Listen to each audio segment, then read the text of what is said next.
Bentornati ragazzuoli, come avevo accennato nel video scorso, oggi vedremo come andare a impostare un buon villaggio sia per una difesa dal multigiocatore che una difesa per la guerra. Prima però vi vorrei dire che ho dimenticato nello scorso video di dirvi che vedete nel castello possiamo inserire lo stendardo oppure toglierlo. Se lo togliamo vedete c'è scritto in riposo, quindi vuol dire che se magari abbiamo le truppe nel castello che ci ha donato, come abbiamo visto nello scorso video, che però le abbiamo utilizzate per attaccare, nel caso in cui le lasciamo a riposo ci rimangono nel castello, nel caso in cui riceviamo qualche attacco contro. Se invece le mettiamo in guardia, quindi con lo stendardo, nel momento in cui riceviamo qualche attacco contro, queste truppe, quando entreranno in questo raggio, in questo cerchio, usciranno per andare a difendere il villaggio. Non possiamo andare in giro così con questo villaggio un po' di me. Quindi andiamo su questo nuovo tasto che da quando siamo a TH3 c'è questo nuovo tasto, prima se ci fate caso non c'era, ovvero il tastino, la manina con le due freccette che sta sopra gli ingranaggi delle impostazioni del gioco. Clicchiamo lì e guardate, villaggio attivo, c'è scritto, editor della disposizione, villaggio base e base di guerra. Intanto facciamoci un villaggio base per sistemarci un pochino questo villaggio perché fa un po' schifo. Quindi andiamo a sistemarci questo villaggio. Clicchiamo su modifica villaggio e guardate un po', ci sono tutte queste opzioni che possiamo andare a scegliere quando andiamo a sistemarci questo villaggio. In questo caso io farei rimuovi tutto, guardate un po', il villaggio è bello pulito. Ora però dobbiamo andare a riempire questo villaggio, questa parte vuota di villaggio, quindi mettiamo magari il municipio. Poi mettiamo, non lo so, è un po' che non faccio più questi villaggi così piccoli. Proviamo a fare una cosa così. Ah, ok, quel mortoio sta un po' così. E allora facciamo così. Poi dobbiamo cercare di saper scegliere le strutture che possono andare fuori dalle mura e quelle invece all'interno delle mura. Ad esempio, le casette, la capanna del costruttore può stare semplicemente fuori. Non serve che la copriamo. I depositi assolutamente dentro, perché contengono appunto le risorse, quindi se li lasciate fuori è come se regalate le risorse all'avversario. E io non sono di quel tipo, assolutamente no, io non regalo niente a nessuno. Poi facciamo un po' così, cerchiamo di coprire. Io sto cercando di coprire le difese. Quindi cercate di fare meno buchi possibili. Vedete questi buchi? Questo qui è un buco. Aspetta, vi faccio vedere, anzi meglio. Ecco, vedete? Questo qui è un buco. Voi non dovete lasciare questo buco, dovete cercare di coprirlo. Magari facendo così, vedete, non c'è più quel buco. Cioè, è una zona rossa verso l'avversario. Se voi invece ci fate questo spazio così tanto, quello lì è un buco. Quei due, quella specie di rettangolino che lampeggia, quello è un buco. Quindi, questo dove metto la bomba, vedete? Dove ci sono le due bombe, quello lì è un buco tanto grande. Se voi lasciate i buchi all'interno del vostro villaggio, date la possibilità al nemico di andare ad inserire una truppa o tutto l'esercito addirittura all'interno di quel buco. Se invece voi riuscite a coprire tutto il villaggio, quindi lasciarlo senza buchi, il vostro nemico potrà attaccare soltanto all'esterno, diciamo, della zona rossa. Guardiamo ad esempio qua. Io ho messo la miniera così. Se voi avvicinate la miniera, vedete che di qua, qui in alto, sulla sinistra della miniera, si accorcia i confini, diciamo. Se si accorciano i confini, ad esempio un nemico vi mette 2 arcieri in questo punto più o meno, gli arcieri che vengono buttati potrebbero andare sulla torre degli arcieri, questa che si trova qui di fronte. Non credo, perché se avete visto l'ho allontanata, vedete c'è uno spazietto qui, uso le bombe per indicarvi i posti che intendo. Questo spazietto qui dove c'è la bomba, in teoria è abbastanza lontana per non farvi colpire, in questo caso, quella torre dell'arciere. Ma non si sa mai. Quindi io nel dubbio voglio fare una cosa così. Guardate, si è allungato un po' questa zona. Non c'è più quella specie di zigzag che c'era prima. Vedete? Se qui ci sono queste 2 caselle, questi 2 piccoli quadratini, sono 2 caselle. Con 2 caselle non viene fuori il buco. Se spostiamo di un'altra casella, ecco qui che viene fuori il buco centrale.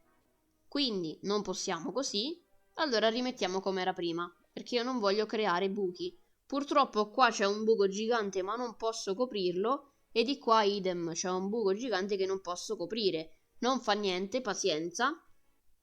Purtroppo è così, però io vorrei fare un piccolo cambio, ovvero il castello lo voglio mettere centrale. Perché se voi mettete il castello fuori e il nemico vi distrugge il castello, le truppe che si trovano all'interno, se eventualmente c'è qualche truppa, non usciranno. Quindi per evitare, se siete quei tipi di persone che fanno uscire truppe dal castello, quindi lasciano attive queste truppe, vi consiglio di mettere il castello dentro. Una cosa vorrei spiegarvi. Se avete fatto caso, tutte le difese, compreso il castello, ha un cerchio intorno. Questo cerchio va a rappresentare la distanza in cui quella difesa va a colpire. La torre dell'arciere ha questa distanza, il cannone ha questa distanza, il mortaio ha una doppia distanza, cioè una doppia distanza, ha un doppio cerchio. Il cerchio, quello più grande, quindi quello più esterno, diciamo, è il cerchio, è la distanza che va a coprire questo mortaio. Se le truppe entrano nel cerchio più piccolo, il mortaio non colpirà quelle truppe perché stanno troppo vicine. Poi il castello invece è, diciamo, la difesa con il cerchio più grande. Ok, io penso che questo villaggio può anche andare, quindi quando avete finito dovete fare salva prima, perché altrimenti perdete tutto. Quindi andate qui sulla chiave inglese, cliccate su salva, cliccate ok ed eccolo qui. Guardate un po', le truppe si spostano anche per raggiungere la nuova postazione di accampamenti. Guardate che bella sta cosa. Ed ecco qui. Abbiamo la nuova disposizione del villaggio in multigiocatore. Poi adesso dobbiamo andare a sistemarci invece il villaggio della guerra. Nel villaggio della guerra le cose sono un po' diverse. Ad esempio, il castello, anche se lo avete a riposo nel villaggio base, quindi non uscirebbero le truppe nel momento in cui venite attaccati, nella guerra invece escono in qualsiasi momento. Ovviamente se avete le truppe all'interno. Se non le avete, quindi che il capo non ve le ha donate, i capi non ve le hanno donate, queste truppe non escono. Ma questo lo vedremo nei prossimi video. Intanto vediamo come andare ad impostarci questo villaggio. Io faccio così. Queste 2 casette messe lì all'angolino danno tanto fastidio. Se un giocatore non se ne accorge che ci sono quelle 2 casette all'angolino, potrebbe anche non fare 3 stelle. Allora io non so come impostare questo villaggio per non farlo uguale al villaggio di base, più che altro. Ok, allora ho messo un deposito fuori. Questo perché? Perché sì, è vero che magari vi potrebbero rubare lo stesso le risorse. Però se voi coprite bene le difese, quindi cercate di non far colpire facilmente queste difese, volendo l'avversario si può trovare in difficoltà a trissare, quindi a fare le 3 stelle. Se l'avversario si trova in difficoltà a fare le 3 stelle, intanto voi non perdete risorse, anche se vi rubano qualcosa, ma non perdete niente dal vostro villaggio principale. Al massimo ci guadagna lui qualcosa. Però se siete proprio cattivi, peggio di me, e non volete far guadagnare niente, potete anche mettere dentro i depositi, anche se io ve lo sconsiglio, perché io preferirei coprire queste difese. Se voi, dicevo, coprite bene queste difese, l'avversario si può trovare in difficoltà a fare 3 stelle, quindi appunto non riuscirà a fare queste 3 stelle. Quindi anche qui usate la testa per fare questi villaggi. Però il coso non può stare lì, mannaggia. Allora, quel mortaio lì non mi piace perché è poco coperto. Ecco, qua già va un po' meglio. Sì, secondo me ci può stare così. Perché comunque c'è l'arciere che ha il raggio un bel po' ampio. Poi ci sono i cannoni che coprono quella parte lì. Poi c'è quest'altro cannone che non copre benissimo quella parte laggiù. Però c'è il mortaio. Qua su c'è questo cannone. Qua c'è... Perfetto, dai. Io penso che ci può stare. Ci può stare, secondo me, sì. Ora queste 2 mura dove le butto? Ok, salviamo. Ed eccolo qui. Vedete che c'è scritto che a livello 5 del municipio sblocchiamo qui, vedete, un altro slot. Quindi avremo 2 villaggi, diciamo. Potremo creare 2 villaggi. Ovviamente soltanto uno sarà attivo, ma almeno possiamo, che ne so, cambiare. Magari una volta proviamo questo, una volta proviamo quello e vediamo qual è meglio. Oh, guardate un po' quanto è meglio questo villaggio. Ora vi faccio vedere come fare un po' di gemme. Vi avevo accennato nel primo video, ma adesso è ora di farvelo vedere. Guardate un po', hai trovato una gemma in pietra, cioè sotto alla pietra. Rimuovendo quella pietra abbiamo trovato la gemma.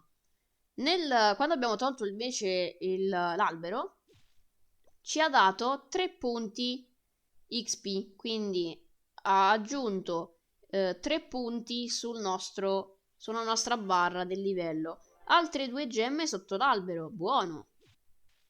Quindi togliendo tutti questi ostacoli, voi potreste ricavare abbastanza gemme. Un po' qui e un po' sugli obiettivi che completate. Vedete, c'è anche l'obiettivo di rimuovere questi ostacoli. E un po' di qua, un po' di là, e voi andate ad accumulare le gemme per andare a comprare il terzo costruttore, poi il quarto e infine il quinto. Ragazzi, per questo video io vi ho detto tutto. Ci rivediamo al prossimo video dove vi spiegherò e vi farò vedere come funziona una guerra. Ciao a tutti, alla prossima!